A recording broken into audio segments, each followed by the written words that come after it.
Hello and welcome to Ditching Hourly. I'm Jonathan Stark. Today I am joined by Wayne Thornley. Wayne, welcome to the show. Thanks for having me, Jonathan. Can you tell us a little bit about who you are and what you do? Sure. So in South Africa, I've had a fairly long career, probably about just over a decade of working in animation, developing feature films, developing TV shows. I co-wrote and directed a film called Zambezia a few years back, which is still South Africa's biggest animation export ever. Wow. For what that's worth. And I was part of some of the bigger projects in the country for the last decade or so, and kind of got in on the ground floor of what was happening here and learned as I went. And now I'm developing a lot of my own projects and starting to help other people with their projects and their IP development. Most people jump in on the development side without much thought about the strategy, which is where your teaching came in and really blew my mind. Is that I was faced with this increasingly complex scenarios from clients about how to help them in this space of, it's really a long journey of first of all having an idea, a story you want to tell, but then wrapping that in a strategy that actually gives it a chance of being seen and making a return on the investment. And so there's a lot of moving parts over a long period of time. And so when someone wants your help and they've never done it before, it can be tricky to almost decide even where you're going to jump in and for how long. Okay, great. So where you mentioned that people reaching out to you with increasingly complex requests, how are they attracted to you? Are you well known? Do you have a podcast or a blog or something, and people or is it just all word of mouth? It's word of mouth. I'm well known within the industry here, and it's word of mouth, as in somebody says, "Oh, well." A bit of context. I think one of the moving factors in the market has been the pandemic. And so in this particular instance, I've had this spate of people contacting me who've heard about me. Once they start interfacing with people in the animation industry, they say, "Oh, you should talk to Wayne." And it's little studios who are doing something else often, like doing audio post or doing live action, that have really been hit hard by the pandemic, and they start thinking, "Oh, this animation lock seems like it's a good way to keep working." Right. And so they come to me with a story idea, and they're like, "Can you help us write it?" And at that point, what they don't realize is what a complex thing they're asking me to do, if I'm being honest with them. And not just going to take their money. If you know what I mean, it's like I could take their money and do the work, and I know for a fact that project will sit on a shelf. As soon as I start talking to them about what they're wanting to do, and this is where I found your approach so concise and helpful. As soon as I start asking questions about like why this and why now, then what they're actually asking for is, will you help me build an animation content creation, production, distribution business? Wow. Off the back of this little story idea we have. And then it's like, okay. Yeah, you pull that thread and all of a sudden, boom. Yeah, exactly. And that's what prompted me to email you with my very long stream of consciousness email. Right. Okay, so let me say that back to you to make sure I understand it. I think I get it. But you've got these studios who, let's just say they do live action, and there's just not live action production happening right now, or the business is down, and so they think, maybe it'd be more sustainable business, or at least to do something in the near term. Animation doesn't require everybody to be in the same room, so maybe we should start to build some capabilities there. Is that kind of like a fair retelling? Okay. Yeah, exactly. All right, and you mentioned in the email, I don't know if you mentioned it on the call, but you mentioned in the email that you are in the animation content creation space, usually developing my own IP. Can you give folks an idea of what you mean by developing your IP? Are we talking about art or systems or what? Right. So in animation, the IP would be a TV show concept where you've developed the characters, you've developed the worlds, and you've developed a kind of pattern for what the episodes would be. You've probably written a pilot episode. If you're an artist, you've developed the art and worked with a writer. If you're a writer, you've written it all out and worked with an artist. There's some amazing geniuses who do all of it. Wow. And then you've basically got what we call a pitch Bible, which is a document that you can take to a market, a festival, and talk to producers, talk to potential decision makers at broadcasters and say, well, this is the concept for the show. Here are my credentials. Here's what I think. You could even go into what it might cost, and well, this is how I would get it made. I'm looking for partners to make this thing. And if they trust you as a creator, and they then they may buy the concept lock, stock, and barrel, and just sort of take it over and take it on in house, as some of the bigger distributors like E1 might do. Otherwise, you can find smaller partners to partner up with you, and you draw down some government money on your side, and they take some government money on their side, and you try and get the thing made. But when I say content creation or IP development, it is that initial phase of taking that kernel of an idea and turning it into a proof of concept that someone with money or a decision maker could go, oh, I can see that show, or I could see that film, and now I can see how I might, take a path to actually getting it made. And that in itself is a long process that, takes some skill and experience. The creating the pitch Bible itself. Yeah, actually like developing a show, because once you've got a show well developed, and this actually happens in live action too, once a show is really well developed, you should be able to almost hand that over to, and it does happen, to other producers and writers and directors, because everything's defined. The characters are defined. The story pattern is defined. And you'll see this in live action too, where, a big name, I don't know, like David Fincher developed House of Cards for Netflix, but later on, he didn't direct anything or write anything after that. He just set the whole thing up, and got the ball rolling. Right. And that's the kind of development side of it.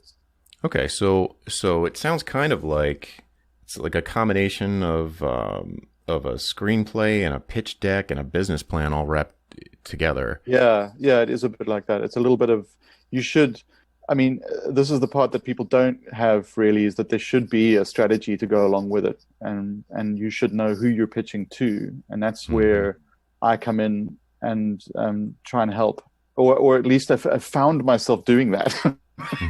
I've found myself in that position where people have come to me because I'm a writer and a director, and then I've said, but why are you even doing a feature film? What are you?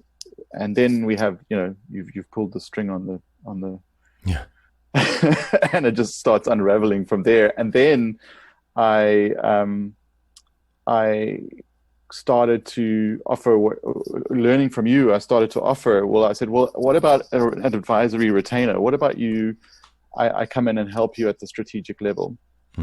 And I think what my initial email to you was about the fact that I was wrestling with, where do I even begin? Because some of it is totally just advice. It's just, I totally get the advisory aspect of it. And some of it is, there are aspects of a pitch Bible where if your strategy is in place and you've got the budget and all that stuff, then absolutely you can throw down a bunch of cash, a set amount, and I can deliver you a pitch Bible. I will write the pilot or get it written. I will do the artwork, get the artwork written, and manage a team, do the whole thing, and deliver you a kind of polished version of your kernel of an idea. But if you're still working out your strategy, that comes much further down the line. And often these producers will have the idea that they want a pitch Bible in a month or two, and they have a set budget in mind. And so that's been an interesting thing where I was going, how do I help them in such an open-ended situation where they came to me expecting to get a fixed price for something? And actually, just as a sidebar, I've been approached by 3 clients who all did exactly the same thing. They came to me going, will you write us a show, a feature film, whatever it was. In the one case, I just accidentally kind of asked those questions, why now, why this, and by the end of the call, the potential client was like, oh, you're totally right. I don't want to do this at all. this is not. I thought this was the solution to my problem, but now you've told me what my real problem is, or helped me see it. I can see a totally different solution. And they went off very happy without me earning a cent. But I was very happy too for having gone through that process. Oh yeah. The second client came and did exactly the same thing. Said, I've got the story. I've actually even hired a writer, and can you just help me get the art? Hire some artists and do all the artwork for it and get this thing. And when I started saying, but why? What's the strategy? What are we aiming for? What's our age group? What kind of platforms do you want this on? Then it started unraveling from there. And I said, okay, well, what about a step-by-step process? And I think while I was wrestling with that, that's when I emailed you. But interestingly enough, that client has since hired me on a retainer. Mm-hmm. But there's still this, and another client has come, and I'm actually doing another proposal based on your template. Exact same thing of like, we've got this feature film, will you write it for us? And I'm like, first of all, you can't afford me. Second of all, why are you doing a feature film? And third of all, do you rather want to just put me on a retainer? And so on the second one that's actually hired me, it's I guess my point of interest was this could turn into sort of my one nervousness is that it turns into a bit of an open-ended relationship, which if they're fine with is fantastic. But where I'm basically trying to get them to lock down their outcomes and to lock down what they're trying to achieve, what this show needs to achieve in order for them to feel like it's a success. Right. At the moment, they just want to do a show. They just want to have a successful show. And I'm still working through, but why and what does it need to do? Or because you can just sell a show and someone else can make it and then you can say that's a success and it is a success. Or is it that you're wanting to build the technical capacity to make the show yourself and therefore become a studio that can actually produce other people's shows. What a huge difference that would be, right? Like exactly. You make so many different decisions. Such different things, but that all comes, so now in 3 different cases, those have all come bundled together. Mm-hmm. And it's quite a journey to unpack that. Sure. And almost when somebody's come to you with one thing and you're sort of trying to talk them into the other thing, that's been an interesting journey. And I guess I wanted to talk to you more about the ways to navigate, 1 minute being a kind of just a high level advisor, the next minute being quite into the nitty gritty of it. Mm-hmm. It's kind of like the work you would have been doing if you'd done the fixed price option. If you'd just taken on the job, you're almost starting to, at this stage I'm not, but I could get into even writing and like really, and I'm working with their writer, giving quite detailed notes on what to do next. Mm-hmm. And then the next minute I'm talking strategy. Yeah. So you're basically doing everything. Yeah. And that's the part where I'm having a lot of fun because it's all new, but I also have this nervousness around what am I getting myself into? And is there a sort of dead end I'm approaching where I suddenly have a very unhappy client, or do you know what I'm saying? I feel like I'm rambling. Yeah. No, that's okay. So let's unpack a couple of things there. So what you're describing is there I call it altitude of involvement that you can have with a consulting client. Yes. Or someone you're helping. So at the highest level, there's what I would call strategy. It could also be design or planning. It's this, long-term vision, setting a new vision. Yes. It's the architecture phase. It's where someone comes to you and they said, we need a new house. Yeah. Can you draw plans for it or help us, talk to us, make sure our needs are going to be met, and create the whole thing on paper. Yeah. And then we'll take it to the next phase. Maybe you do this, maybe you don't, but someone then needs to build it. And that's the implementation phase or the execution phase or the building phase. And that is a load of work. It's usually a lot of work, but it's not as high value as the strategy or the architecture. So the blueprint usually doesn't take that long compared to the building of the house. Correct. So, if you could be, depending on what you're trying to build in your model, let's just say it's like completely building out like a pitch Bible for a 13-part series with like everything mapped out. And maybe even the actual creation of the stuff and be like delivering the show, like here's a done show. So there's all that work, that hand work that you could imagine. The an architect being like, yep, here are your blueprints. Now, if you want me to build it, I'll go get my tool belt and put on my tool belt and start pounding nails. Yeah. And it's a weird disconnect. It's a little, I don't want to say the word dangerous, but if you're going to do both of those things, you need to be a little bit careful about how people come in contact with you initially, because if they come to you to pound nails, but you really want to be an architect and make blueprints, then it's tough to get out of that friend zone and increase your altitude from like being known as someone who pounds nails instead of someone who creates amazing blueprints that save the day. Yeah. So from a marketing standpoint, exactly. No, I feel that, like at a gut level, I'm kind of feeling that anxiety around that the client came to me for one reason, and now we're engaged in a relationship that's gone in a different direction, and it's like, I'm sort of nervous. Are they still happy with that? You know? Right. Right. So here's I think, I don't want to say it's a trick, but the important thing to do in those initial conversations, they come to you and they say, hey, we want you to build a house. Like, can you just like pound a bunch of nails and like build us a house? Yeah. And you say, yeah, I can. That's totally in my wheelhouse. What do you want it to look like? Where's the blueprint? And they're going to say, blueprint? What blueprint? You don't have a blueprint? Well, if I could build you a house with no blueprint, but it's probably going to be pretty wonky and leak, and the plumbing is going to be in the wrong place, and it will be situated on the lot improperly. Like it's just going to grow organically from room to room to room, and it's not going to be cohesive. It's probably not going to be satisfying. But if that really is, maybe you've got some weird situation where you really just need it. It's going to be short term. You're only going to live in it for 3 months or something like that before you go somewhere else. Right. And you don't want to invest all the money to, air quotes, do it right. Yeah. There can be scenarios where it makes sense to, kind of like prototype a house and just kind of hack and slash, and that's good enough. It's like I always tell the story about my I used to have this really, when I was a musician, when I was in my 20s, I had this really broken down piece of junk car, and I would take it into I had this great mechanic who understood that it made no sense for me to spend $500 on a new transmission or whatever. So he would just patch stuff and put Band-Aids on it and be like, well, how many more months do you think you want to get out of this car? And I'd say 6. And he'd say, okay, I can do that. And, so sometimes you don't need best practices and the brand new transmission and like a gorgeous blueprint for a mansion before you start getting to work. But usually you do. So what's happening here is these people are coming along and they're like, I want you to build me a house. And you say, okay, where's the blueprint? And they're like, we don't have one. And you're like, well, I'm not going to build you something that has no blueprint. Yeah. I'm not going to do that. So let's talk about the blueprint. And the fear that you're sensing about them spending a lot of money with you and then getting to the end of their budget or the end of the engagement and being, well, wait a second. Like, this isn't what we asked Wayne to do. Yeah, exactly.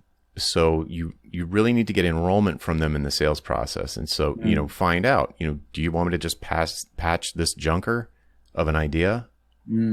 Or do you want to do this right? Like, what are you trying to achieve here? Which you did do, but you want to make sure that you're not convincing them. You want to make sure that it's them realizing this through your questioning, that they realize that you probably just saved them from blowing their foot off. And So getting that enrollment and then being super clear, and let's say they do enroll mentally in this concept of like, okay, Wayne's going to do a blueprint for us. We're going to have strategic engagement. He's going to ask us a bunch of questions about goals and why this or why that. And we're going to come up with this objective and a strategy to accomplish the objective. And if they're bought in on that, and then you are convinced that they are bought in on that, and you make clear success metrics for that piece, then it's easy to, at the end, to say, well, okay, here you came to me for X. You ended up realizing that you needed to buy Y. So here's why. Here were the success metrics for Y, for the strategy, for the blueprint. At the end, you're going to have, maybe it's a pitch Bible, maybe it's the plan for the pitch Bible. It's almost like a blueprint of a blueprint. I'm not exactly sure how far to go down the rabbit hole here. I think it's more like the strategy for how you plan to sell the thing and who the audience is and who might actually buy it, which affects, just the business plan piece, right? Yeah, like why are you making this product? Why are you even planning to make this product? That affects what you're going to do. I mean, if you're trying to build a you're like, oh, I've got this vision for a house that I want to build, but you don't even own the land, yet, or or you want to make it out of wood, and there's no wood around here. Everyone does it in brick here, like those kinds of things where you're starting to go way up the line of like, and then who's going to visit this house, who's it for? Well, maybe some kids, You're like, well, okay. Yeah. Maybe we should put handrails on the staircase then, and those kind of things. But yeah, I mean, I hear what you're saying though. That's gold, because I think that process you're describing of that enrollment in the kind of new road, I think I got that. But I think the complicating factor is that in the one client's case, and probably and I suspect in other clients, is because they're still invested in getting the blueprint done. They kind of want me to do both at the same time. They want me to help, and it is actually what I've agreed to, is to help with the strategy, and in parallel, although I'm trying to slow that down, is to actually they'll help work with their writer on a story. And it's like I'm sort of trying to slow that down as much as possible, so that as the strategy becomes clearer, we can go faster on developing the story to fit that strategy and that business plan. Because if you're planning to make a show that you're going to do yourself and put on YouTube, that's a totally different strategy to if you're trying to package a very glossy thing for a Nickelodeon or a Cartoon Network or that kind of thing, right? Right. Yeah, it's going to change things. So you could end up throwing away. I mean, the risk that you have there, and as long as they're aware of this, then it's okay. Like I see that in software projects too. It's like we need to start building. Like we have high pressure, exactly. And it's like, well, okay, but if we don't decide what we're trying to build first, we're probably just going to build the wrong thing, or at least big chunks that are wrong. Yeah. So we can start doing that and roll the dice, and maybe we won't have to throw a bunch of stuff away, but that is the risk. Yes. So as long as you're clear on the risk, then you kind of move forward. Yeah. I try not to. I would say my risk tolerance level is medium. From people I know, there's some people who have a much higher risk tolerance, and maybe they don't have dogs and kids, and they want to really swing for the fence with a tech startup, and like I can't go there. Like if someone was like, hey, how about you coach me for equity in this startup? I'd be like, nah, I mean, it could work for you, but it's just not my risk profile. Yeah. Gotcha. So I try not to enforce mine on people I'm coaching. If somebody has a really high risk tolerance, then fine, but spell it out. Yeah. Right. So and then the question is, go ahead. Sorry, you go ahead. So the question is, the execution piece. Yeah. Is that something that are you, I don't know, in Photoshop or like Animator or something, like doing Adobe Animate, making art personally, do you have like a team? Yeah, I would have a team, and I mean, in this context, in a fixed price model, I would hire the whole team and just get it done. And we would use the various types of software. My guys would do their artwork usually on their own, equipment at home. Writers would be working just, in a script software, that kind of thing.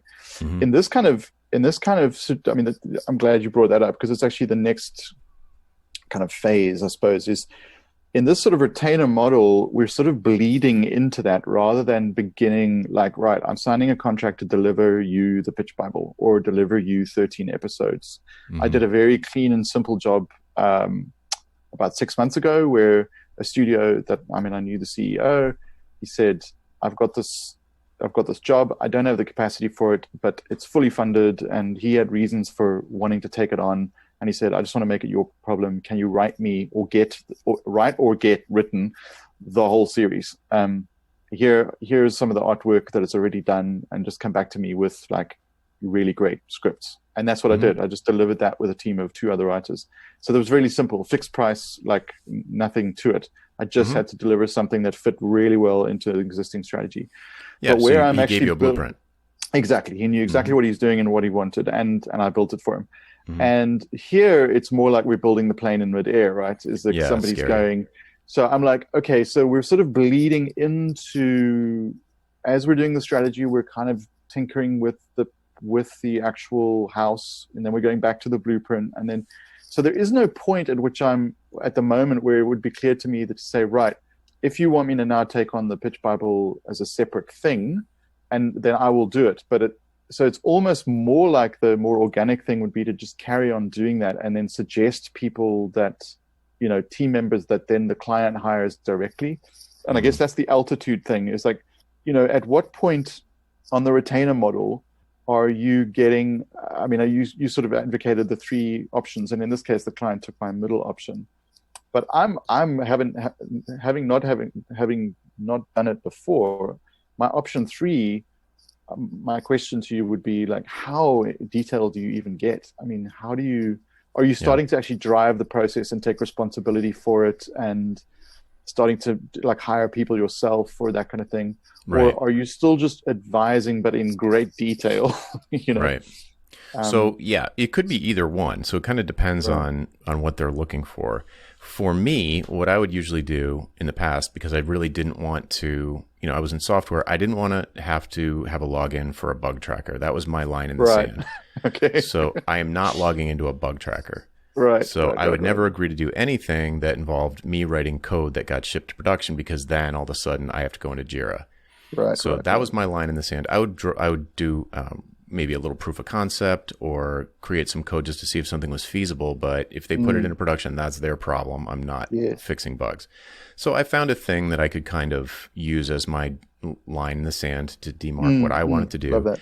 So for three options, for me on an advisory retainer would be, and if I was going to do this, I just sold it as a productized service, and it was just one price, one option. And if you wanted to discuss exceptions or extra travel or some other thing, I would just negotiate those individually. But in general, my advisory retainer was like a productized service, which doesn't need to have three options. I use the three options because I'm trying to value price something, and that gives them it minimizes the likelihood that I'm going to leave a whole bunch of money on the table, and it gives them, it gives them more choice, really, to find something that's going to suit their needs for this very specific kind of like a one-off situation that they're in. Okay.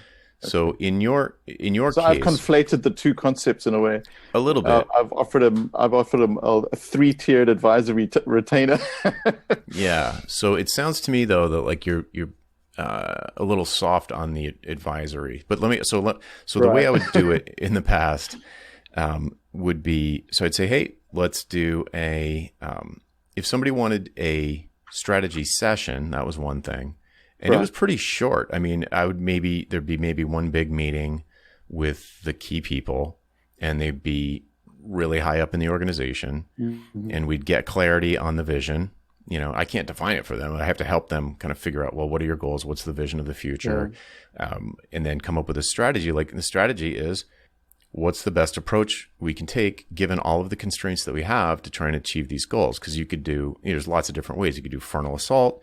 You could do guerrilla warfare. There's it depends on what your strengths are and what the air quotes enemy's weaknesses are. So you want to pick that, and that's the strategy. And it shouldn't be ongoing. I mean, it should be pretty, I'm not talking about, even a blueprint phase. It should be pretty short. You don't want it stretching on and on and on, because that just feels like decisions that haven't been made. And the whole beauty of having a strategy is that it allows you to differentiate between opportunities and distractions when got your sleeves rolled up and you're, doing the work. And this is a cool idea. Why don't we have the mouse be able to fly? And it's like, yes. Well, no. That's fun, or maybe a good idea for a different movie, but this movie is meant to blah, blah, blah. We're just going to sell it to Disney, and mice don't fly at Disney. So, you know what I mean? So it gives you a way to say no to all of the good ideas, air quotes, that are going to come up during production. So it keeps you on track. So it makes me a little nervous, and I think you're feeling nervousness about the fact that the strategy isn't done and you're building stuff. Exactly. So, and I'm finding it difficult I think it's because it's so new and so, and as you say, I can sort of suggest routes that, others have tread before, but it's very difficult to get the strategy locked down when it's like completely new territory for somebody. And they're just like, well, I just want to have a show. And I'm like, well, there are multiple pathways to getting there, and most of them lead off a cliff. Yeah. And So and so every question I'm asking at the moment, I'm asking several times, and we're sort of edging towards answers. And that's the part that's, yeah, I think there's a tension there where, on the one hand, I'm talking to the writer, on the other hand, I'm talking to the CEO, and I'm sort of saying, like, let's slow down on the writing, but the sort of pressure is on to keep going, and the CEO has the appetite to kind of keep going on that and take that risk. And I don't know. Yeah, I guess I think you've hit the nail on the head on one of the sort of little pressure points that I'm feeling. Cool. And as you said, I think I probably am soft on the whole advisory part. I think that's where I think having conflated the two different things, or the three options of value-based pricing and then the retainer option into kind of one thing with three different options, that has created its own unintentional consequences, I guess. Is I'm managing the level at which I'm giving this advice as well, and saying, well, I'm not going to, I'll talk to your writer at this level, but I won't like lead your whole team. Yeah, it's very squishy. So you're gonna have to. So what you're gonna end up doing, you're gonna just need to fall back on the quality of your relationship with the client. And there needs to be like a fair amount of mutual trust to keep you from getting thrown under the bus at some point when they go off a cliff. Yeah. That's exactly. Right. So it's like I'm sitting there going, there are many ways it's on a very narrow road we could fall off, and I'm trying to do my best. And I think I've had a big impact already. I mean, just the fact of talking about the strategy, that wasn't even on the table. It was like, well, let's just start building. So I can see that I'm having an impact, and it's a smart client who's ambitious. But yeah, I have this nervousness that we haven't locked down certain things, and I'm not necessarily, I don't know if the way we've set it up, if the way I've set it up has helped or hindered it, I guess. So let's talk about the word advisory for a second. Yeah. So a lot of people talk about retainers, and when they talk about it in the lawyer sense, and the legal profession has kind of defined retainers as prepayment for a chunk of hours. Yeah. And that's not what I'm talking about. What I'm talking about is the client has access to my brain. So they've got like the bat phone or a hotline. And they're like, usually the scenario is they've got some big, expensive, bet the business, risky project, and I am perceived by them as an expert in the area. So they want to subscribe to me like an insurance policy so that they can get quick answers that they trust about what direction to go with a decision. Should we use this platform or should we use that platform? Should we use, should we go native or HTML? Should we get, blah, blah, all these million questions. And I don't do any of it. I just advise them. They say, hey, we're faced with, there's a fork in the road. Should we go left or right? And I'll say, well, tell me the deal. What's going on? And, or maybe I already know just because we've been working together. And I'll say, well, I would go right here for these reasons. You could go left, but I think you're going to encounter a cliff, or there's going to be it's like a longer, rougher road. My guess, gut instinct is go right. I think it's safer and smoother based on your constraints. But if they need some kind of, if they're like, okay, now, I don't know, drive the carriage down this road for us. We'll sit in the back. You drive the carriage. Like, no, I don't do that. I tell you where to go. If you need somebody to drive the carriage, or you need a horse and carriage to go down that road, I will introduce you to someone who can do that I trust, but you deal with them directly, and either have someone internally do it, or I'll introduce you to someone who's qualified that I trust, and you just deal with that on your own. I'm not your project manager. I'm just overseeing. It's like project oversight, but I'm not project managing. So for the duration of the project, and in this case, you have a very clear project. It's got like a beginning, a middle, and end. There's like, it's going to be done at some point. It's not, you don't necessarily know when, but it'll have a clear end. Yes. So you definitely have a project. This sounds a lot like a project oversight. If I had a time machine, I would probably go back and insist that there is a clear goal and strategy agreed to by all the stakeholders first. Then that would be a fixed price thing. Let's say that's $10,000 or it's $50,000 or it's $500, whatever makes sense. To get to the strategy, you mean? To finish, yeah, here's your blueprint. This is the plan. We've got a plan of attack. And then now we can deploy troops. I hate using military metaphors, but it's a perfect kind of thing. So, okay. So now we've got the blueprint. We're not going to, you're not going to start building a house with half a blueprint. Yeah, exactly. So, okay. So now you've got part of the strategy is going to say, okay, who do we need to execute this? If you're going to keep yourself purely in the strategy realm, which was my desire, it's not necessary. A lot of people don't. But it was the way I wanted to do it. I would say, okay, here's the team you need. You either have them or you don't. If you have them, great. If you don't, here's where you can go get them. But I would never put myself in between the two parties. Right. Get a margin or something like that. I would just make the introductions. You guys figure it out. And once that's set, then it's like, okay, let's build this thing and we can execute against the strategy very quickly. The tactics are going to be relatively obvious. You're not going to be distracted by things that really don't align with the strategy. You're just going to blast through it. Right. And you can actually go a lot quicker that way. Than if you're, so if you're in a hurry, it's smarter to take a second to decide, let's get a really detailed map here. Where are we going? And then you can blast through it instead of like, well, we've got half a map. When we get to Albuquerque, we'll just start asking for directions. Yeah. So, I mean, I think the situation that I was presented with is probably going to be one that I face kind of more commonly than not in my context because of the kinds of people that are coming to me for help. Right. Which is they're already in motion on something. They're kind of committed to it. Then they realize they didn't have a strategy. They don't necessarily want to. They're not the kind of clients who necessarily even know what the value is to them or what they can't even put into numbers what they need it to do. And they are kind of, the strategy is like, well, let's just do the minimum necessary to kind of keep going because for whatever their reasons are, they feel like just getting something out there is going to be the most important thing. And so what I'm wondering is if I ask the kind of value-based price questions, I generally get, we have no idea. We don't know. We don't know what this is worth. We don't know what it needs to do. We just feel like instinctively we want to go in this direction and kind of figure it out as we go. We want to build the plane in the air. And that's kind of like what people are essentially saying. And they're like, will you be our co-pilot? Well, they're first asking, will you pilot the thing? And I'm like, heck no.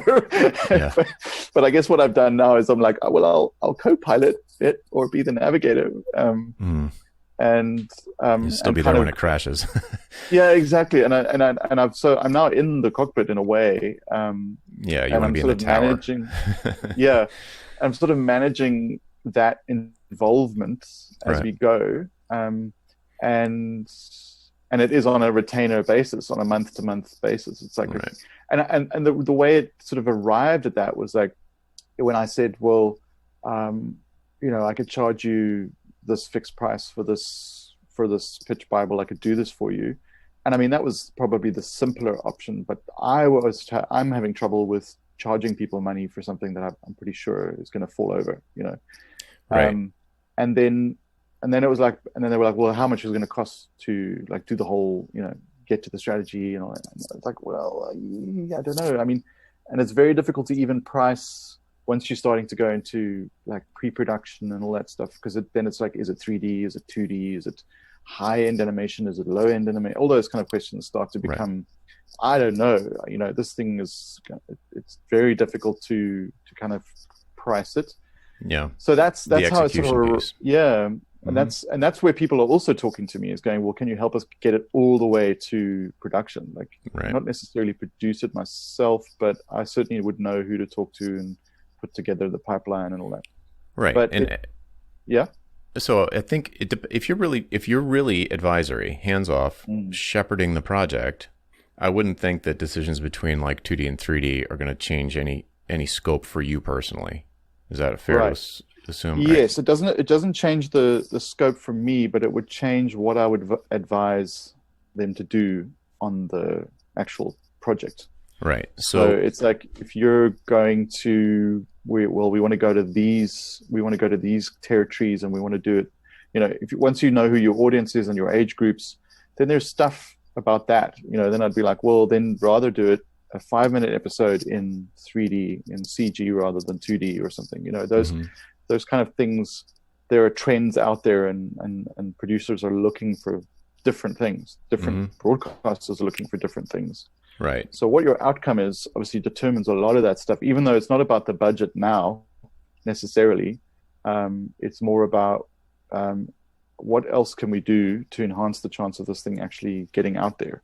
Right. Because if nobody was buying 2D, then and the client was like, oh, I love 2D, I want to do 2D, and I'd be like, well, well, you're never going to sell it. Does that matter? Yeah. Right. Yeah, exactly. So, right. So a couple of things. I think, I mean, bear in mind, you're going to attract, put it like this, every lead you get is not necessarily a good fit. Yeah. And you can just say no to these people. Right. So like you could just, somebody comes along and they say, hey, we want a 2D thing with a bird and then you're like, oh, okay, hold your horses. That sounds great. We can do that. I can put you in touch with people that can do that. It's definitely doable. Yeah. And you're talking to the right guy, but I love your metaphor. Like there's 1,000 paths there and most of them go off a cliff. So like, what are you trying to achieve here? Is it something, are you planning to sell this, or like who you're planning to sell it to? What age group is it for? All of those things that you asked. If they can't answer those questions and they are not willing to work with you to get those questions answered, you could just say, well, I'm not going to waste your money. I'm not going to, I didn't want to be there when this plane crashes or the car goes over the cliff or whatever metaphor you want. But sometimes, so that's one approach. Yeah. And the other approach though is more, there's another approach that you said that the plane's already off the ground and it's failing. There's smoke coming out of the engines or whatever, not to beat the metaphor to death, but, and you feel bad and you want to help and you want to somehow come up with a way to assist them. You could do what in the software space would be called like a website rescue or something like that, where there's a project there's just too much sunk cost in it. It feels like maybe it's almost done or is just too much to throw away, but it seems to be going in the wrong direction. So they want someone to come in and turn it around. And you see this in private equity. They'll try and do business turnarounds and stuff. So you could offer something that's specifically for that scenario where you're just really explicit about no guarantees, very clear scope of involvement where, you are there to advise only. You can pay me X dollars per month for as long as you want or until the project is released or whatever, as long as you want. You can pay me until you want me to stop. But if you trust me, if you trust that my expertise is such that it's going to decrease the risk of this failing, then here's how much it's going to be. And you just pick a price you're comfortable with and they can take it or leave it. So it's not, I wouldn't value price that either because they don't know what they want. So there's no way, or they can't articulate what they want. So there's nothing to price. Yeah, that's my problem. That's where I think that's what I'm realizing is that they say they want like a show, but what they actually want is a viable production business, but they have no idea like about any of that. And then there are no answers to any of the questions. So what is it that I don't see the connection between coming to you with a story and wanting to create a business? Is it going to be like a portfolio piece for them, like a calling card? I think people see the end product and they're like, I want that. They see other people who have successful shows and they're like, I want to do that. And so they come up with an idea. They come up with a story first before they come up with a business plan or a strategy or have any real capacity or but then they somehow find money as well. So it's an interesting one, and there's people who actually do genuinely want to help. I mean, in South Africa, I want to see more studios succeed, and they all die slow deaths, spending themselves to death because we start in the wrong place. And I guess I've been trying to like draw as much as I could from what you've been saying and try to come up with a model that in this context kind of helps people and makes them feel comfortable and in control as well, because I know I'm helping in each case, I feel like I've helped, and people have and the person I turned away and they ended up not hiring me wrote me an incredible recommendation. It's like, this is the guy if you really want to talk to about where you want to take your studio. So I guess I'm swimming a little bit in learning a completely new model, because I think you completely shifted my paradigm around hourly billing in the beginning. I mean, just to take it back to how this all started, was you totally shifted my paradigm. And I had just finished a job with a client doing a very different job. It was kind of developing the creative side of a bot, and I billed hourly, and it was disastrous for me. It was a great job, and I really liked the people, and I loved the product. But for me, financially, it was totally disastrous, because it just did not. I had the worst of all worlds, and so I had that fresh in my mind when I came across your work, and I was like, yes, at a gut level, at an instinctive level, I feel like what you're saying is finally unlocking those things you feel when you're hourly billing. You're like, this is just the way it is, but there's something wrong here. And then I started getting these other people coming to me saying, can you help us write? Because I'm known as a writer and a director.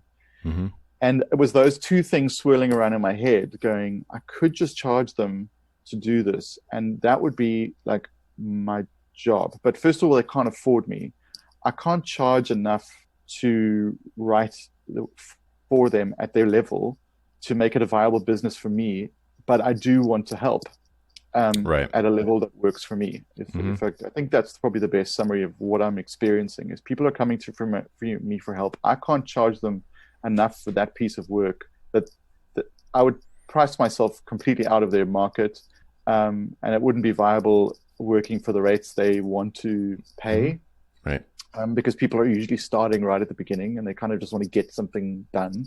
But I wanted to help, and so I've ended up with this model, which I realize is like a weird hybrid now of like this 3-tiered level of involvement, where I'm advising month to month, but it's like at the first tier I said, well, I'll just talk to you, the CEO, anytime you want.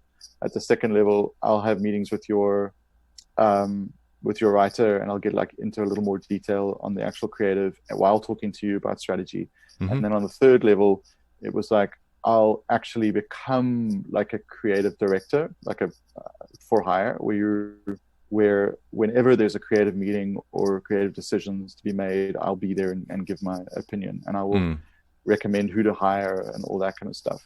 And so that's not that bad. Yeah? It's not that bad. Was just not the way I chose to do it.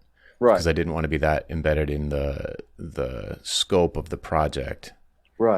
So, that's a viable way that you did it. Like that's fine. But if you're not comfortable, the thing that's problematic is that the strategy is ongoing. It's not problematic that you offered to participate at increasingly low level layers. That's not the problem. The problem is you don't know what you're doing. So having like a strategy workshop or an innovation session or whatever, a clarity session first to make a decision, or at least even if the plane is already in flight, I gotta stop using the plane metaphor. even if that's true, you could still find some success criteria. So like, what would be a disaster, Mr. CEO person? What would be a disaster? What would be a home run? And how much do you want to spend on that? So like I want to loop back quickly to something you said earlier, where they have no idea how much it's worth. That's not totally true. It's not literally true, because you could say, like, they might not be able to come up, dig up a price and say, oh, it's worth $1 million to me. But you could say, well, I'll be $1 million to assist with this. Is that too high or too low? And they'll say that's too high. So they do have an idea. Yes, of course. There's a difference between having like an idea and being able to articulate a number. But got you. Yeah. So that's important, because there's always a number, and people are bad at giving you one, but if you bounce a number off someone, their gut will automatically react to it, and they'll say yes, no, or maybe. And if they say maybe, you're right around the level of what it's worth to them. If they instantly say yes, that you're way under what it's worth to them. And if they get sticker shock, then you're way over. So, in a situation where I was really having a hard time getting to any kind of success metrics or anything, even tangible or intangible, that I could measure to demonstrate success, that had some kind of dollars associated with it, I'd be like, look, we're getting to the end of this meeting. I still don't understand the business case for you guys doing this. I recognize that I could participate. I don't know if I would make things better or worse, though, because I don't know what you're trying to achieve here. But if I was going to put together a proposal anyway, which I wouldn't, but if I was, then I'd say, all right, what range should I'll put together a proposal. I'm going to have 3 options on it. What range should I stay within for this to even be realistic? I've got 3 ideas. I think there are 3 ways we could engage. On the low end, we're probably looking at 65,000, and on the high end is probably like 250,000. Is that roughly in range of what you're looking for? And they could say anything. They could say, yeah, that's what we were thinking. Or they might say, no way, like maybe 65, but no way could we go over 100. And you say, okay, right. So I'll come up with some different options that are more in that range. And I'd still go over 100 in the proposal. I'd say, here's a 65, or here's a 50, here's 120, and here's a $250,000 options. And you can pick whichever one you want. Yeah. And that's... Yeah. And sorry, and that is, you're talking about like taking on the whole project and delivering it, No, not necessarily. Right. Okay. It could be. Well, okay, I guess at the full price level, would that be a sort of what is it, turnkey solution? It depends on the situation, but that's going to be my highest level of involvement. Right. How I would be involved is unclear because it depends on the situation. But it still wouldn't be me coding. It could be me putting together a team. The highest level one could be me building them a software team internally that could actually do this. Right. Yes. Or it could be finding an external agency that could do it, that I trust, that will that I will oversee throughout the course of the project to make sure that everybody's behaving appropriately. None of them would have been me coding. It would have been somebody, so like at a certain point you need to decide, look, do I want to be in the business of, creating 3D models? Like, is that really the best use of my time? Or should I be talking to wannabe, producers about what their business model should be? And like the best way to tackle, and the more time you spend creating 3D models, you've already identified that they can't afford you and that you'd be priced out of the market in 2 seconds by somebody who does, the Philippines, that does 3D models for $15 an hour or less. Yeah, exactly. So knowing how to find those people for $15 an hour, though, is extremely valuable. Yeah. So if you stay involved at the advisory level, ideally you'd start off with a strategy. You'd have some kind of clear goals. You stay involved at the advisory level, and not be doing any of the execution, ideally. And that's my favorite in my world. But you can get involved in the execution if you've got the people. Maybe you've got payroll, you've got a team, that you're paying anyway, and you want to not fire them, and you want to keep them busy and give them stuff to do. Then sure, do execution. Farm that out to your team, keep them busy. Keep them profitable. It just wasn't my model. I didn't want to have a lot of employees. Yeah. I think what, as you're talking, this is all, what's been so fascinating to me is that I've kind of like found myself in a real world scenario, like as I was coming to grips with the concepts, Mm-hmm. Yeah. So, it's been like a weirdly cool, but also a bit scary. But I think as you've talked about it, I've got to definitely be much more. I wanted to say assertive, but that's not quite right. I guess about getting the strategy nailed down to like before anything else happens, as much as possible. It is difficult when someone's already in. The one potential person came to me and said, "Can you write us this script?" And I was like, "Okay, well, let's have that conversation." They were like, "Yeah, because it's already basically written or half written, but the writer ended up at rehab, so we're just looking for another writer." And I was like, I actually have a heart for somebody in that position where I can just see they're driving this thing off a cliff. They're on the road, one of the many, many roads that'll end with that script sitting, gathering dust on a shelf. And it's like, my thing is, how do I help these people? Because I'm seeing more and more and more of them. And it does seem to be at that strategic level, and then calibrating it, I guess, in such a way that they stay comfortable that they're getting value out of me, even though they originally came hoping to just pay a fixed price and get a script out of me, or get a fully polished pitch Bible that they could show to a producer, Right. Yes, they want a silver bullet. Yeah, but actually what I've asked them to do is just pay me to kind of come on along. It could seem like I've asked them to pay me to do a lot less work for a lot longer period on a nice long stroll, know. Like, I don't really want to do that hard work for you, but why don't you just keep paying me while we talk a lot, is the sort of and I guess I'm just keen to make sure, and I think that's probably it, is the strategy side of it needs to get done sooner and more. But it is actually quite a long process when you start asking questions people haven't really thought about, like, at all. When you say long, I mean. Well, I mean, I guess no. It's probably long. It would be a few meetings, but in that period of time. So it could be like, okay, well, let's meet now. Okay, we don't have, I've asked some questions. Go and go away and think about it. And then at the same time, the writing and all that stuff is going on. Well, that's a problem. Yeah. And then it's like. Okay, so now we're going to meet next week, and okay, so we still don't have answers on some of these questions. Can we go back and think about it? Meanwhile, it's like, and I'm saying, let's slow down on the writing. Let's slow down on that stuff. Well, I'd try to accelerate the strategy. You wouldn't want it to take more than 2 weeks. Okay. Yeah. So like I don't know how many other people are involved, but the more people are involved, the longer it's going to take, especially if they're not employees and they're like, oh, I've got to talk to the government about maybe getting a grant or whatever. Yeah. But you don't want it to be this like ongoing thing. It should be at the most, like, I would love to see you do it in either like a 4-hour half-day session, or like 2 days on site, or I could see they might need to get meetings with other people, but really it should boil down to, depending on this, these are probably smaller organizations, right? Like, they're not 100 people, right? Yeah, and there's research to be done. So like, I ask a question, and then it's like, oh, I'll have to go and research that. Like what? Well, it'll be like, what do what platforms do you want this show to go on? And like, got some like ideas on what that platform might be. There's some regional streaming platforms across Africa or Asia.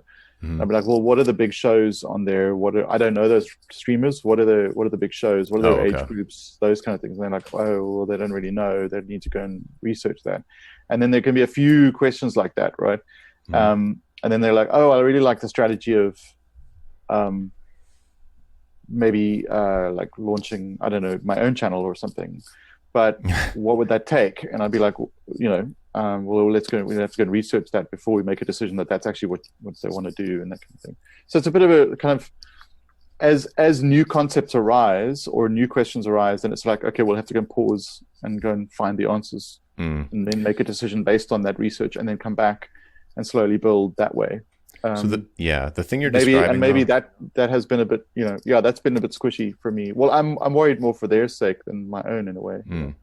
What that sounds like, as you describe it, is that they're searching not for a strategy but an objective.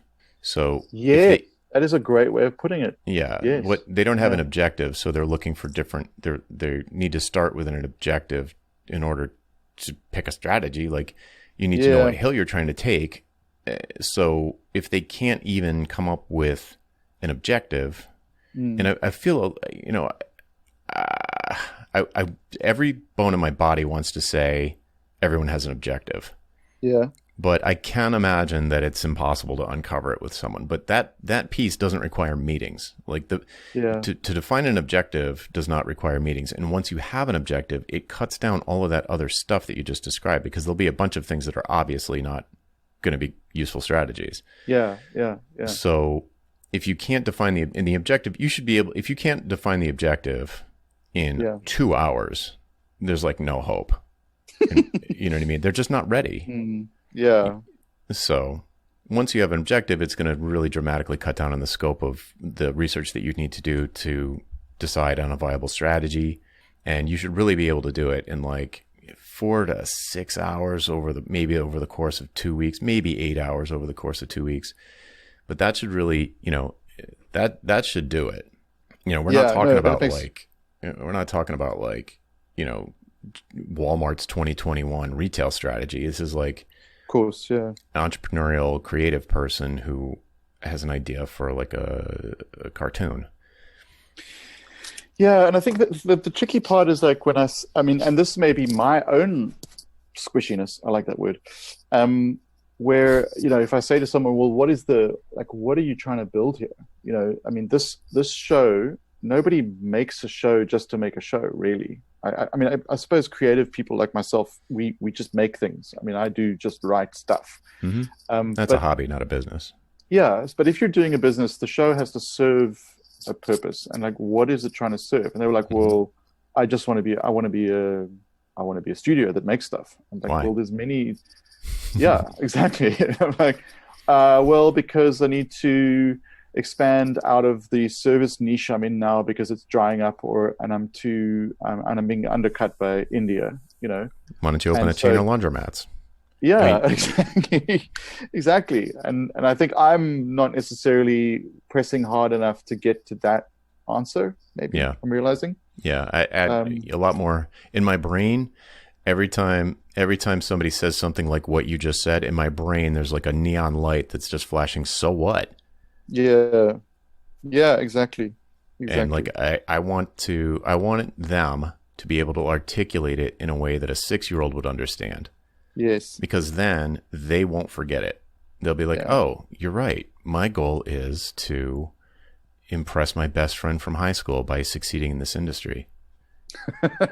Right? Seriously. And then they'll be like, be like, oh, wow, I never thought of it like that. And you'll say, okay, if that's what you want to do, then you need to win this award. Or, you know, a YouTube channel is not going to impress your friend from 6th grade. You need to have a show on Nickelodeon. So if you want a show on Nickelodeon, here's your strategy. Yeah, exactly. And actually, I realize as you're talking now, they've said a few things in between that probably clues. That are clues. I think so. Yeah. Mm-hmm. Right. That's really helpful. And I definitely feel like I've kind of maybe glossed over that myself in trying to, because I think the show is already like, because we already have this thing, that it's like, okay, well, what are we doing with it? You know, so who are we selling it to, all that stuff. But there is that deeper question that has to be nailed down first. Mm-hmm. Yeah, it really helps. It dramatically increases the odds of success if you know where the basket is. Yeah, which is actually what I want to be doing, is that I want to go as far upstream as I need to maximize the client's chance of actually getting this thing out there, because I just see so much death and destruction I like these, you know, the kind of, the landscape is littered with these dead projects. And like, I feel like I know enough to have a real impact, but I'm definitely learning very much at the kind of bleeding edge for myself of what you are so comfortable with, is like getting really high, you know, sort of high upstream to the point where you actually change a company's trajectory through getting them to realize a few things, and then helping with the practical things after that. If you want, yeah, exactly. Right. So, for example, like I see in your email signature, it says like writing is in there. Like you need to get rid of that, because because that's this tangible thing that everybody can understand, and that's what's gonna that is where your leads are coming from. I think that's what you said. Yes. And then they start talking to you, and it's like you feel like you're giving them a bait and switch. Yeah. Because you've kind of been sold as a writer, you know, not sold, but just like presented as a writer. Yes. And then you're like, well, you need strategy first. Guess what? I do strategy too. Yeah. And it's you want it to go the other way. You want them to reach out to you because they know their project's in trouble, or they don't want to go off the cliff again for the 3rd time. Yeah.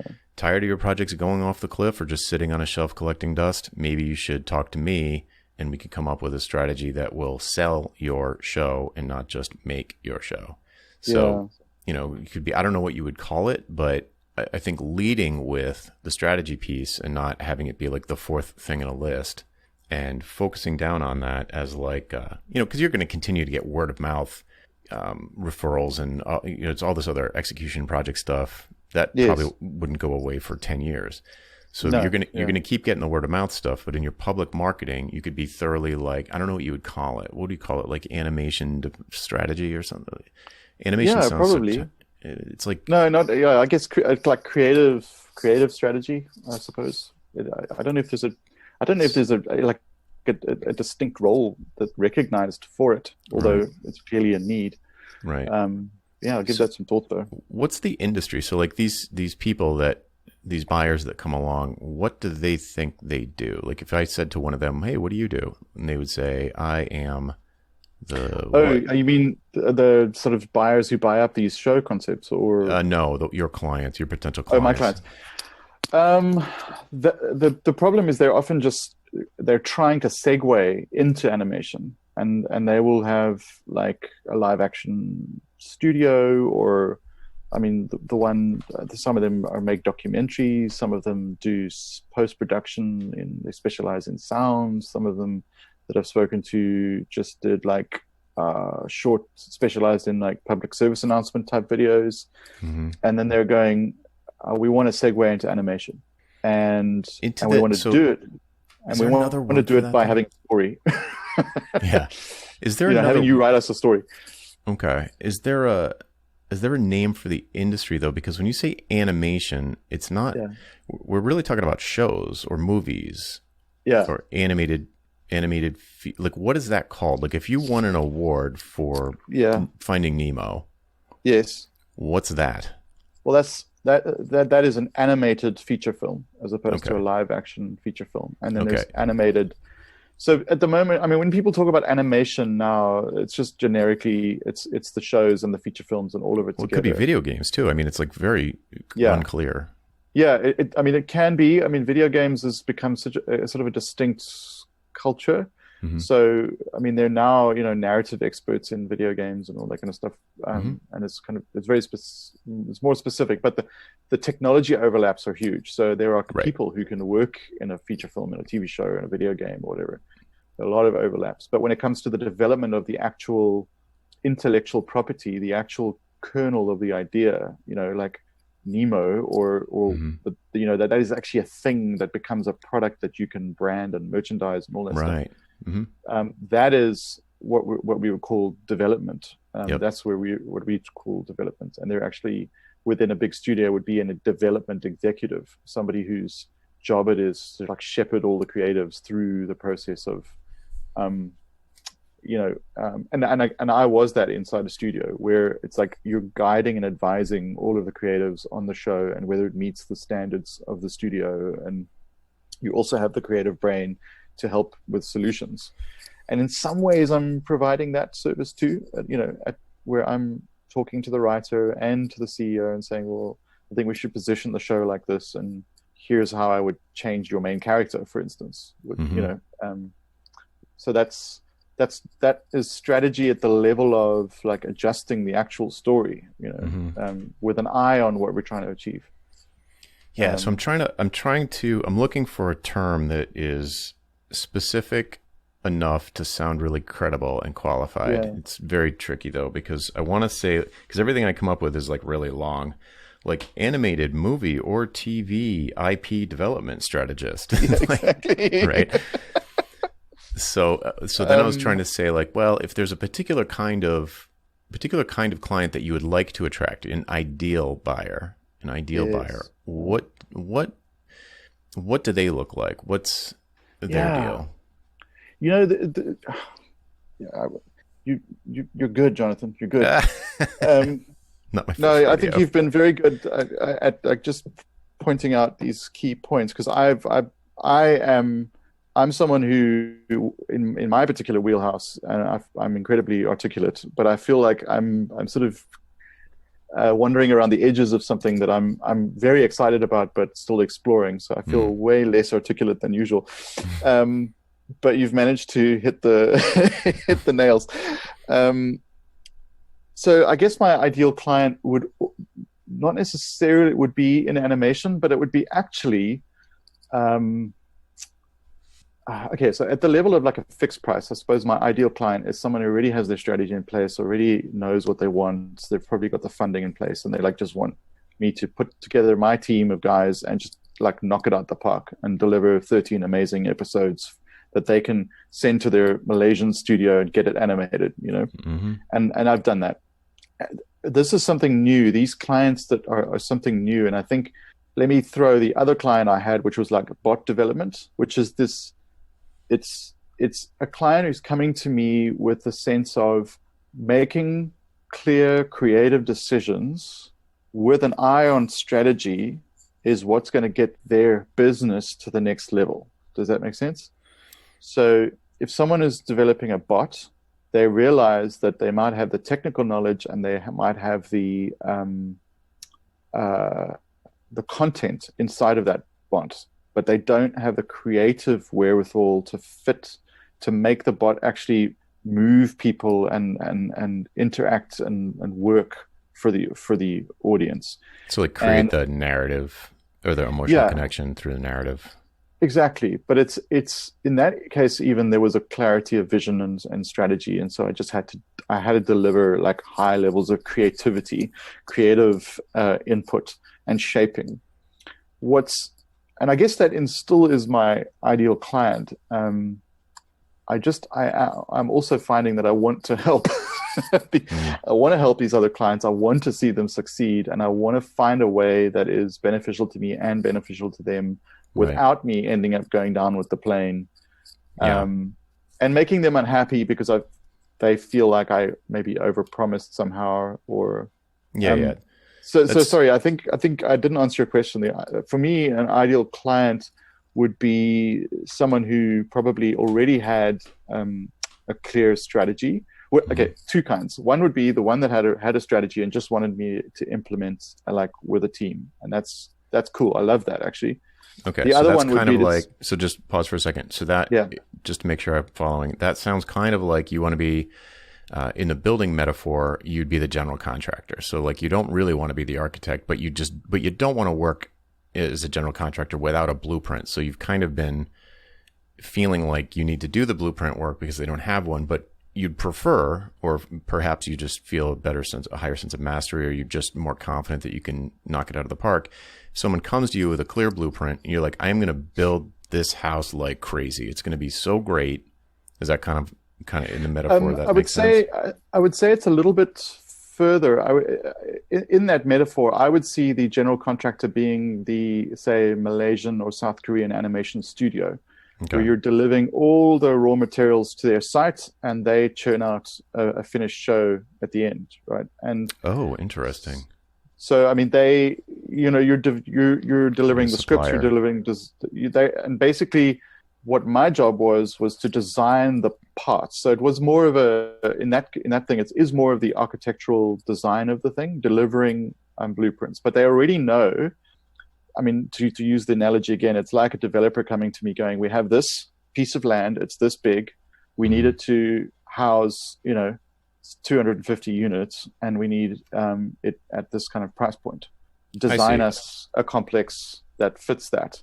Okay, and so they've got the strategy, but not a blueprint. So they know what they want. They have an objective, and they've got a strategy, and they have all the numbers, the kind of business cases there. And they're like, all right, do some blueprints, and then send that to the Malaysians. Exactly, and I love doing that. I don't particularly. I'm not a studio. I don't want to make the animation. I like doing the blueprints, planning out the show, the characters, the arcs, the writing the episodes, or getting them written and working with amazing writers and designers, overseeing the development of the artwork that would then be delivered to a studio to then, build it and animate. Perfect. Then the other type of client that I'm getting and that I'm interested in helping is this client where they are maybe at the point of having an objective, or maybe not even, but they've come to me starting at the wrong point. And I want to help, and I enjoy the process of talking about the journey of becoming like a content creator or a studio and that kind of thing. I do actually enjoy that as well. And it's a totally different kind of client. They're coming to me at a totally different stage in their journey. Yeah, they're much more green. Yeah, and I want to help them. I really do, and I think there's a model there. And I feel like I've tried something and it's maybe a little squishy. It is working, but I have some fear. Yeah. So the Yeah. problem that you're going to always come up against with a high touch delivery for those folks is that it's going to be hard for you to justify the price that you're going to want to charge. So Exactly. the move you make is create some kind of leveraged offering that you can offer to those people. Right. So what does that look like? What's a leverage offering for them? Well, it could be like a private membership community, a small private membership community for people like them to all, maybe you do like a monthly presentation about something that's new in the industry or the business. Right. Maybe it is a video course or some kind of repeatable thing that they all need to go through these 7 steps of a framework that you would come up with that would help them, unscrew up their project.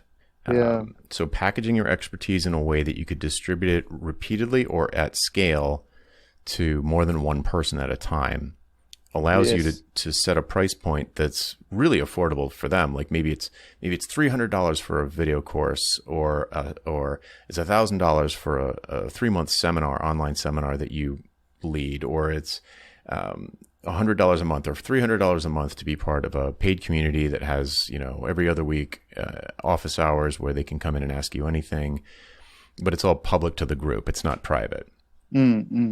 So that's just a question of packaging up what's in your head in a way that you can sell it over and over without having to keep on, it's not this one-off stuff. And then you can charge less because you're going to sell it to more people and they can pay less, but it's not private. It's not as nice as if they could afford you one-on-one, but they can't. So it also completely changes the responsibility model that you would feel like if things don't go right. And, they're not going to blame you.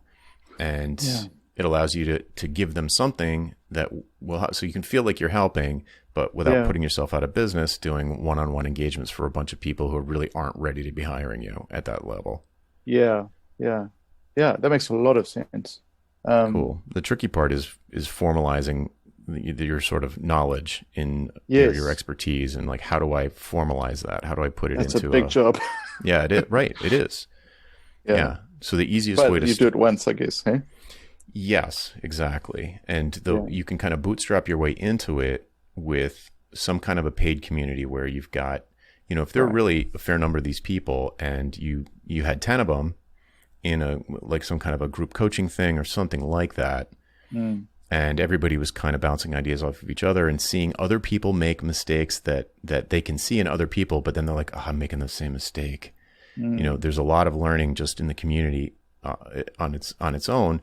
And then if you run that for 6 months, you're going to see a whole bunch of common themes come up. And then you could start putting together webinars on those themes and say, oh, here's a free webinar for people in this space about this thing that seems to come up a lot in my group coaching. And here's the webinar on it. That's going to attract people to your group coaching. And it's also going to create content that you could then use as is, as part of a course that you put together. Like once you have like 4 or 5 of these presentations that you've done to your group coaching community based on stuff that they're wrestling with, that more than one of them is wrestling with, whoops, you created a course. So then for, whatever you price it at, 3 digits, somewhere in the 3 digits, and you'd say, you can buy it from my website. So one of these people comes along and say, hey, could you write something for us? Because our writer's in rehab. And you're like, I don't think so, but here's what I can do for you. I can introduce you to some new writers or that you can afford, or you can, if I think you have, based on the conversation you have with them, you also have strategic problems. You don't even know what you're doing. So you might want to jump in this group coaching or whatever the case may be. Yeah. So the first step you would suggest would be some kind of a private membership community, and kind of build that out and learn the common problems through that. That's definitely one way to go, for sure. There's almost nothing to do to set it up. It doesn't require that you record a bunch of like instructional videos or anything. You could also have a one-on-one strategy call where it's, if people want to come and talk to, get access to your expertise for an hour or two, it's $500 and they can sign up here. Again, there's very little for you to set up there. You just need like a sales page and a Calendly link. So you could have like a couple of different strategic level engagements with people that, one-on-one, short phone call where they can just basically ask you anything. Yeah. A workshop, sorry, not a workshop, but a group thing where the group thing would be really nice for you, because then you could surface all of the common themes and then start to develop kind of compartmentalized answers to those things, or like repeatable answers to those things. Yeah. And before you know it, you'll be writing a book on it. That's what I'm thinking of. Like, eventually you're going to be generating, like, just naturally generating content, I guess. Oh yeah. Mm-hmm. Yeah. Right. Yeah. That's super helpful. That's really, really helpful.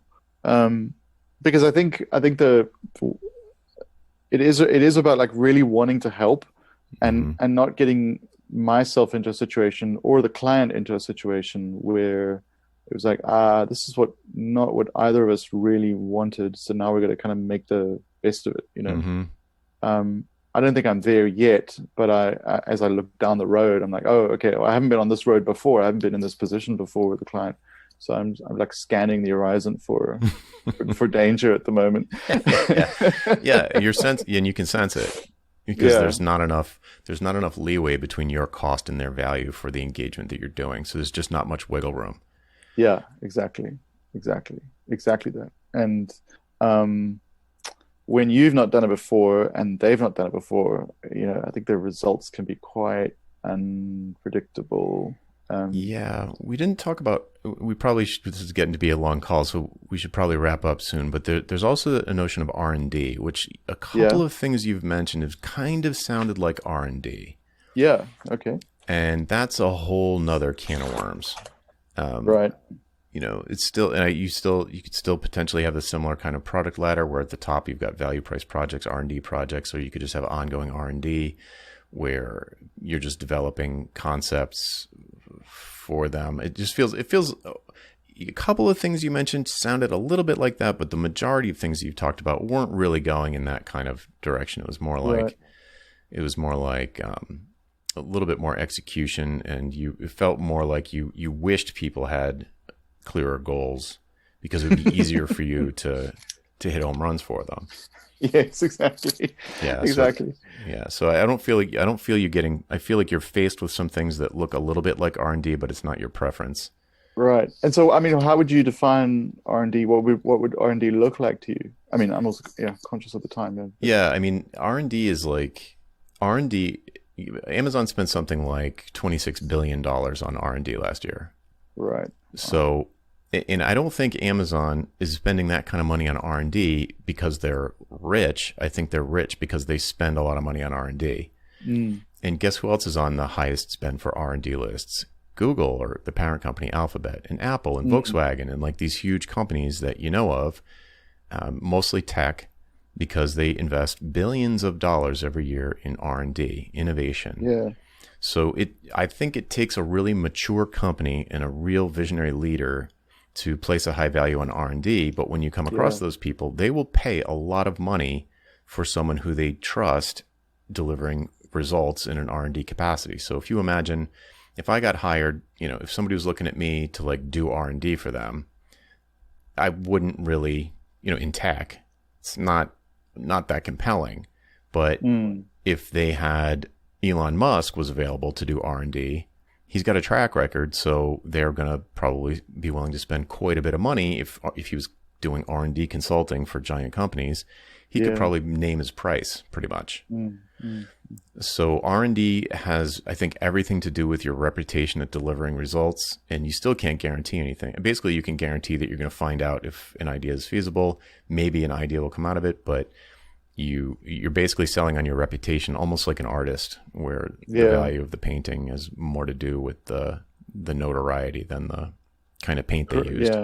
Yeah. But it's about the sort of end result. Is it almost like the feasibility of it? I'm just sort of trying to translate it to my context. I guess it would be, is this? Let me try a few things out and see. Is there a model for this thing? Maybe. Yeah, I don't know if.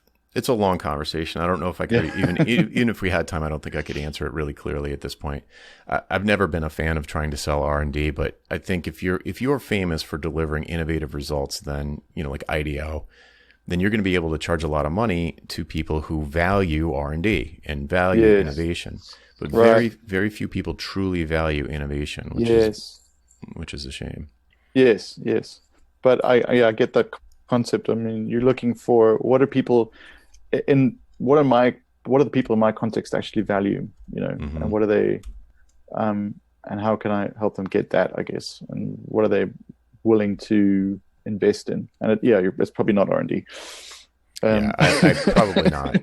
So yeah, and you just totally described value pricing. The whole basis of value pricing is figuring out what something's worth to someone and saying, okay, well, if it's worth 100,000, I can do something for 10,000 and 22,000 and 50,000, and each one would look like this. Which one do you want? But I think you could go. I think you've got some productized services in you for sure that you can just price and say, hey, if you want me on board to advise you creatively and even strategically along the way, then you just whatever you'd be happy to receive for that type of work, and you just set the price and people take it or leave it. And if they don't want that, they can do the group thing. Yes, yeah. That actually is almost, I think what the light bulb that's gone off in my head is the sort of levels of involvement are not so much kind of what I've done now, which is option 1, 2, and 3 of different levels of advisory retainer. It should just be one retainer is the one level of involvement you can have me. Other than that, it's like get some of the pre-recorded stuff, the sort of repeatable stuff as another level, and then I guess a deeper level would be, okay, well, I'll take on a project, but we're very clear about I'll deliver blueprints for you, but we're clear on strategy, and you already know what studio is going to make this, who your general contractor is and all that stuff. Right. You just need me to deliver. Right. And then you just, so as you're attracting leads, you just like, oh, you fit into this category, you fit in this other category, or you fit in this third category. That's very helpful as well. I think those 3 categories are much clearer to me now. Cool. I'm just frantically making notes here. Well, there's going to be a recording, so you can always listen back. Cool. So we should wrap. Yeah. Hey, my pleasure. Thanks for jumping on and sharing all that. It's like, I know it's not easy. Yeah, I feel like I got the value. Thank you for listening to me ramble on. I think you're excellent at kind of, I guess, noticing what those common problems are, despite, a completely different industry and all that sort of thing. So it's been really, really helpful, and I think I walk away clearer now than when I started this conversation. So I'm really happy about that. Fabulous. Thanks. Is there anywhere people could go online if they wanted to follow up with you with any questions or maybe even connections? I'm on LinkedIn. Is probably at the moment I'm pretty active on LinkedIn. I also post little slide decks and things of just trying to again put out some information about how to work creatively, how to understand story, that kind of stuff. That's where I'm most active at the moment. Somewhere down the line, I'm going to launch a website and all that, but I'm not there yet. Cool. I'm sort of emerging from a career tunnel where I was in studios just developing feature films. And so it's been a process of kind of rebuilding something like myself out in the open air. Right. Rather than being inside of a company. Does that make sense? Yeah, 100%. So, I'm on LinkedIn, and anyone can chat to me further there. I'm pretty active there. Great. All right, folks. So you can search for Wayne Thornley on LinkedIn if you want to get in touch. That is going to do it for this time around on Ditching Hourly. I'm Jonathan Stark, and I hope you join us again the next time. Bye.